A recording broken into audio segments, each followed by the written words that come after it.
Hello students, कैसे हैं आप सब। उम्मीद करता हूँ आप सब अच्छे होंगे और मज़े से अपनी पढ़ाई कर रहे होंगे। अब हम पढ़ेंगे 10th क्लास की पॉलिटिकल साइंस का चैप्टर है चैलेंजेस टू डेमोक्रेसी। डेमोक्रेसी के बारे में हमने जो पीछे चैप्टर्स किए हैं उन सब में बहुत ही अच्छे से पढ़ा है। फिर भी दोबारा से रिवाइज करेंगे कि जो डेमोक्रेटिक कोई भी कंट्री है या जो डेमोक्रेसी गवर्नमेंट है वो क्या क्या जो चैलेंजेस हैं मेनली वो फेस करती है, उसके सामने क्या क्या मेन चैलेंजेस हैं, या कोई भी न्यू कंट्री यदि डेमोक्रेसी के फॉर्म में डेवलप होना चाहता है या होता है तो शुरुआत में स्टार्टिंग में मेन चैलेंजेस उसके आगे क्या आते हैं। तो ये बहुत ही छोटा चैप्टर है, आपको बहुत ही अच्छे से समझ में आएगा। दोबारा से रिकॉल करने के लिए हम इसमें पढ़ेंगे व्हाट इज डेमोक्रेसी, कि डेमोक्रेसी क्या है। फिर हम पढ़ेंगे what are the features of democracy, democracy के फीचर्स क्या हैं। फिर हम पढ़ेंगे चैलेंजेस टू डेमोक्रेसी, किसी भी एक डेमोक्रेटिक कंट्री के आगे कौन कौन से चैलेंजेस हैं वो आते हैं।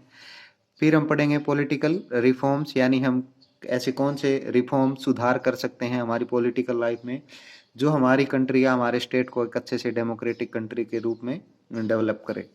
तो आइए स्टार्ट करें। Democracy generally means the ruler should be elected by the people, यानी हम कॉमन वे में यदि हम कहें तो रूलर है वो इलेक्ट किया जाएगा लोगों के द्वारा डायरेक्ट वोटिंग। और ये आप याद रखेंगे, ये जो डेमोक्रेटिक है ये 2 वर्ड से बनता है, डिमोस प्लस क्रेटिया। ये डिमोस का मतलब होता है पीपल और क्रेटिया का मतलब जो गवर्नमेंट है या जो रूलर है वो। तो लोगों के द्वारा जो इलेक्टेड पर्सन है वो या जो इलेक्टेड पर्सन्स का जो ग्रुप है वो वही केवल रूल करेगा। डेमोक्रेसी का जनरली मीन ये है। Democracy is a type of government in which every person has equal share of and elected representative will form the government, यानी एवरी पर्सन जो भी कंट्री का है स्टेट का है वो इक्वल शेयर होगा, उसका पार्टिसिपेशन होगा। और जो इलेक्टेड रिप्रेजेंटेटिव्स हैं, लोगों जो मेजोरिटी में जो इलेक्टेड होंगे वही अपनी जो गवर्नमेंट है वो फॉर्म करेंगे। तो अब्राहम लिंकन जो यूएसए के प्रेसिडेंट रहे हैं उन्होंने बहुत अच्छी कोट दे रखी है, डेफिनेशन दे रखी है डेमोक्रेसी की, जो आपको सबको मेनली अच्छे से आपको याद होगी। Government by the people to the people for the people, यानी लोगों के द्वारा लोगों के लिए और लोगों के द्वारा जो गवर्नमेंट है सरकार है वही एक्चुअल रूप में डेमोक्रेसी है। तो डेमोक्रेसी हमने मीनिंग इसका पढ़ा है, अच्छे से समझा। अब हम देखेंगे what are the features of democracy. Democracy के जो फीचर्स हैं वो कौन कौन से हैं। सबसे फर्स्ट है elections at a regular interval of time, यानी रेगुलर इंटरवल के बाद इलेक्शंस होंगे, जैसे हमारे इंडिया में होते हैं एवरी 5 ईयर्स के बाद लोकसभा और जो विधानसभा हैं उनके इलेक्शंस होते हैं। तो ये एक फीचर है डेमोक्रेसी का, रेगुलर इंटरवल के टाइम के बाद इलेक्शंस होंगे। फिर है वन वोट वन वैल्यू, यानी हर एक पर्सन चाहे वो कितना ही बड़ा पॉलिटिशियन हो, कितना ही रिच हो, कितना ही पुअर हो, तो उसकी हर एक की जो वोट की वैल्यू है वन वोट वो वन ही वैल्यू उसकी होगी। ये एक फीचर है डेमोक्रेसी का। फिर है नो परमानेंट गवर्नमेंट, यानी परमानेंट गवर्नमेंट नहीं होगी। क्यों? क्योंकि सपोज अब आपकी जो गवर्नमेंट है वो जो वर्किंग गवर्नमेंट है या जो रूलिंग गवर्नमेंट है वो नेक्स्ट इलेक्शंस होंगे, जब जरूरी नहीं है कि वही मेजोरिटी में आए या वही रूल करे या वही सरकार जीते। तो कोई भी परमानेंसी नहीं है गवर्नमेंट की। हो सकता है कि वो जो लगातार मान लो पीछे हम इंडिया की बात करें तो लास्ट बीजेपी से पहले 10 ईयर्स तक जो कांग्रेस है उसने रूल किया, तो ऐसा नहीं है कि वो ही रूल करेगी। अब जो बीजेपी की जो गवर्नमेंट है वो सेकंड टाइम रन कर रही है गवर्नमेंट को, तो वो तो ये जरूरी नहीं है कि ये जो इलेक्टेड रिप्रेजेंटेटिव्स हैं या गवर्नमेंट फॉर्म जिसने कर ली वो परमानेंट हो। फिर government is accountable to people and responsible to the people, government है वो अकाउंटेबल है और रिस्पॉन्सिबल है जो क्योंकि लोग ही उसे चुनते हैं, तो लोगों के वेलफेयर के लिए उसके काम करने होंगे, लोगों की फैसिलिटीज़ का उनको ध्यान रखना होगा, लोगों के डेवलपमेंट के लिए जो भी वर्क हैं वो गवर्नमेंट को करवाने पड़ेंगे। तो ये एक अच्छी डेमोक्रेटिक गवर्नमेंट की फीचर है। फिर work for the public welfare, लोगों की भलाई के लिए काम करने पड़ेंगे, नहीं तो नेक्स्ट टाइम जब इलेक्शंस होंगे तो उसको वोट कम मिलेंगे। फिर है choice in the elections process, यानी लोगों के आगे एक चॉइस होगी, रिप्रेजेंटेटिव होंगे एक ही कॉन्स्टिट्यूएंसी से, कम से कम 3, 4, 5 जितने भी हों वो होंगे, और लोगों के आगे एक चॉइस होगी कि हम इनमें से किसी एक को चुनेंगे। फिर फ्री एंड फेयर इलेक्शंस, यानी डायरेक्ट इलेक्शंस के थ्रू ही गवर्नमेंट फॉर्म होगी, रिप्रेजेंटेटिव चुने जाएंगे, वो इलेक्शंस फ्री एंड फेयर होंगे। ये एक अच्छी डेमोक्रेटिक कंट्री की फीचर है। फिर इक्वल राइट्स एंड ड्यूटीज, जो हमारे कॉन्स्टिट्यूशन ने हमें दे रखी है कि हर एक पर्सन के इक्वल राइट्स हैं और इक्वल ड्यूटीज हैं। राइट्स आपको पता होगा 6 हैं, और आपकी फंडामेंटल जो ड्यूटीज हैं वो 11 हैं। ओरिजिनल कॉन्स्टिट्यूशन में 7 फंडामेंटल राइट्स थे, एट प्रेजेंट 6 हैं। राइट टू प्रॉपर्टी का जो फंडामेंटल राइट है वो रिमूव करके फंडामेंटल राइट से वो लीगल राइट बना दिया है उसको। तो डेमोक्रेसी की फीचर्स और डेमोक्रेटिक कंट्री की जो डेफिनेशन है या जो मीनिंग है वो हमने पढ़ा। अब मेन पॉइंट है चैलेंजेस टू डेमोक्रेसी।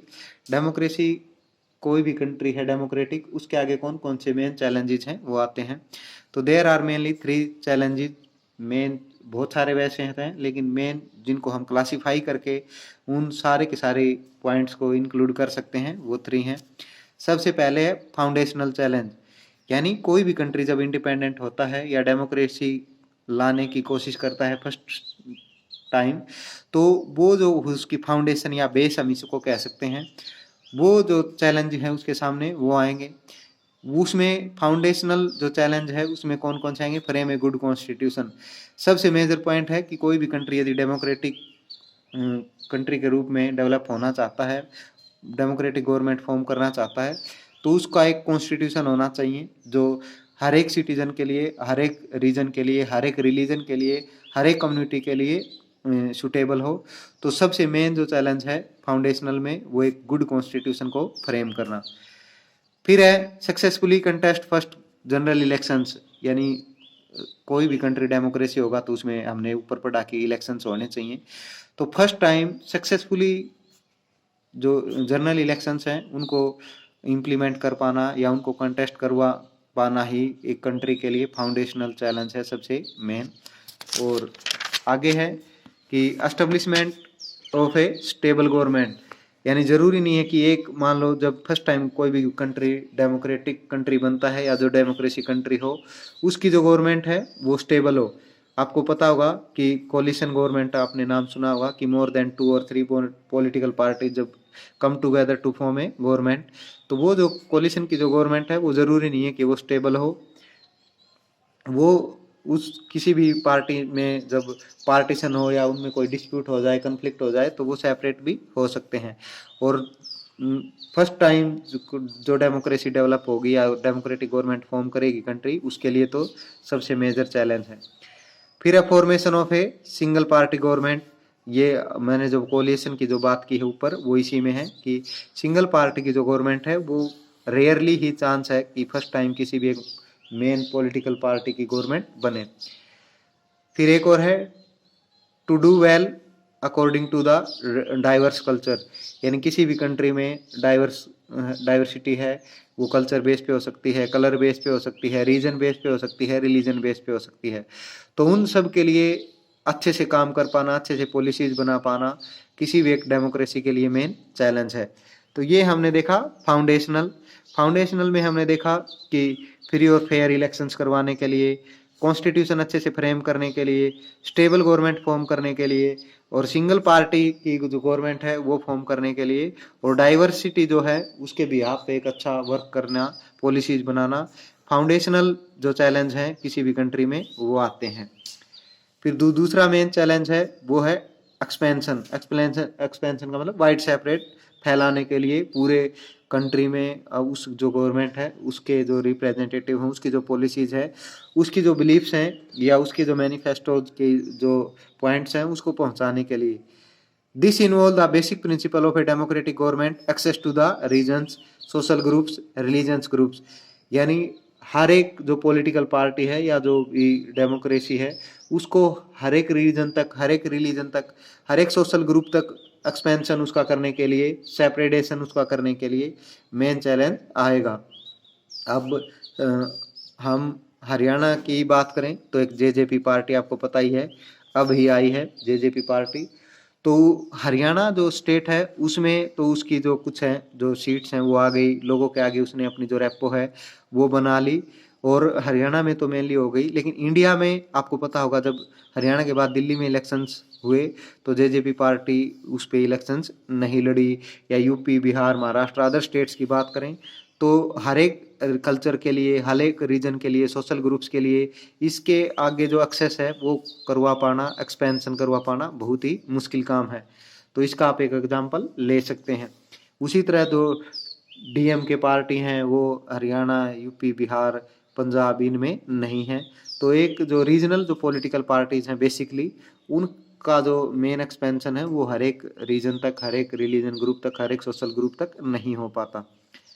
फिर थर्ड जो मेन चैलेंजेस है वो है डीपनिंग ऑफ डेमोक्रेसी, यानी डेमोक्रेसी को मैच्योर करना, इतना डीप बनाना कि वो आगे ऐसा ना हो कि गवर्नमेंट ओवरथ्रोन हो जाए या मिलिट्री रूल लग जाए या मार्शल लॉ लग जाए, ऐसा नहीं होना चाहिए। तो वो जो प्रोसेस है वो कहलाएगी डीपनिंग ऑफ डेमोक्रेसी। तो strengthening those institutions which help the peoples participation and control, तो गवर्नमेंट के ऊपर जो कंट्रोल करें या जो इंस्टीट्यूशंस हैं वो लोगों के वेलफेयर के लिए काम करें, लोगों की एम्पावरमेंट करें, लोगों की सिंपैथी या उनके जो इमोशंस हैं उनको डेवलप करें। जैसे हमारे जो जुडिशरी सिस्टम है, लेजिस्लेचर है, एग्जीक्यूटिव है और जुडिशरी हैं, ये तीनों अलग अलग हैं। लोगों को अच्छे से हर एक कॉमन पर्सन तक इनकी जो एक्सेस है वो है। तो इससे जो डेमोक्रेसी है उसमें डीपनेस आती है, डीपनिंग आती है। और जैसे हमारे यहाँ है आरटीआई, राइट टू इन्फॉर्मेशन, तो 2005 में अप्लाई इम्प्लीमेंट हुआ था। इसके अकॉर्डिंग हम गवर्नमेंट की कोई भी जो एजेंसी है, गवर्नमेंट का कोई भी जो डिपार्टमेंट है, उसकी पूरी की पूरी जो डिटेल है वो ले सकते हैं कि उसने कैसा काम किया, उसमें कितना एक्सपेंस हुआ, और उसको ये काम जो प्रोजेक्ट था वो अगर नहीं किया तो क्यों नहीं किया। तो राइट टू इन्फॉर्मेशन आरटीआई तो 2005 में की, और आरटीई राइट टू एजुकेशन तो 2010 में इम्प्लीमेंट हुआ। इससे क्या है, पूरे की पूरे इंडिया में जो एक्सेस है गवर्नमेंट तक वो हो पाती है, कॉमन पर्सन्स की या किसी भी सोशल ग्रुप की, सोसाइटी की। तो ये जो डीपनिंग है डेमोक्रेसी की, ये एग्जांपल्स हैं कुछ। अब ये जो चैलेंजेस हैं, ये मान लो किसी भी कंट्री, कोई कंट्री फेस कर रहा है, कोई स्टेट फेस कर रहा है, तो उसमें हम सुधार कैसे करें या उसको एम्पावर कैसे करें, ये जो टर्म है ये है पॉलिटिकल रिफॉर्म। तो हम ये करेंगे and of those laws which are not good for the society और डेमोक्रेसी, यानी उन कानूनों को खत्म करें, हम उन कानूनों को एबोलिश कर दें जो किसी एक सोसाइटी या किसी भी एक डेमोक्रेसी कंट्री के लिए, स्टेट के लिए सही नहीं है। फिर इसके अपोजिट में दूसरा काम करेंगे मेक लॉज या good laws for the welfare of the every society, regions और डेमोक्रेसी, यानी डेमोक्रेटिक कंट्री के लिए या डाइवर्स या सोसाइटीज के लिए जो भी वेलफेयरेबल पॉलिसीज हैं, लॉज हैं, वो हम बनाएंगे। तो ये हम कुछ सुधार करेंगे। फिर laws should be empower the people, यानी ऐसे लॉज बनाने चाहिए जिस जो लोगों को एम्पावर करें, लोगों की जो अवेयरनेस है उसको फैलाएं। जैसे आरटीई है जो मैंने ऊपर बता दिया, आरटीआई है वो। फिर people should protest and organise movements to bring political reform, और लोगों को ये राइट होना चाहिए कि यदि उनके कोई फंडामेंटल राइट्स या उनकी जो डिमांड्स हैं वो फुलफिल नहीं हो रही हैं तो वो प्रोटेस्ट कर सकें और जो ऑर्गेनाइजेशंस हैं वो बना सकें। आप भी इंडिया में या आप जिस स्टेट में रहते हैं उन आप अच्छे से देखते होंगे कि कोई भी जो डिपार्टमेंट के हैं, कभी रोडवेज कर्मचारी हैं वो स्ट्राइक कर देते हैं, कभी जो इलेक्ट्रिकल डिपार्टमेंट के हैं, बिजली विभाग के कर्मचारी हैं वो कर देते हैं, कभी जो नंबरदार की जो यूनियन है वो स्ट्राइक कर देती है। तो ये हैं, ये कुछ रिफॉर्म्स हैं जो लोगों की एक्सेस करवाती हैं गवर्नमेंट तक। तो ये काम हमें करने चाहिए। फिर media should pressurise the government, और मीडिया इंडिपेंडेंट होनी चाहिए गवर्नमेंट के कंट्रोल से, ताकि वो जो लोगों की बात है गवर्नमेंट तक वो डायरेक्टली पहुंच सके और गवर्नमेंट लोगों के वेलफेयर के लिए या जो डिमांड्स हैं उनकी वो फुलफिल कर सके। तो अच्छे से हमने देखा कि मेन चैलेंजेस क्या हैं, 3 हैं। फाउंडेशनल है और एक्सपेंशन का है और जो डीपनिंग ऑफ डेमोक्रेसी है उसका है। और ये जो कुछ पॉलिटिकल रिफॉर्म्स हैं जो हम कर सकते हैं कंट्री को डेमोक्रेटिक बनाने के लिए, या हमारे सामने जो चैलेंजेस हैं उनको कैसे हम दूर कर सकते हैं। तो उम्मीद करता हूँ ये चैप्टर आपको अच्छे से समझ में आया होगा। एक या दो बार चैप्टर को पढ़ें, एक या दो बार ये वीडियो देखें, आपको बहुत ही अच्छे से सारा का सारा जो कंसेप्ट है वो क्लियर हो जाएगा। Thank you.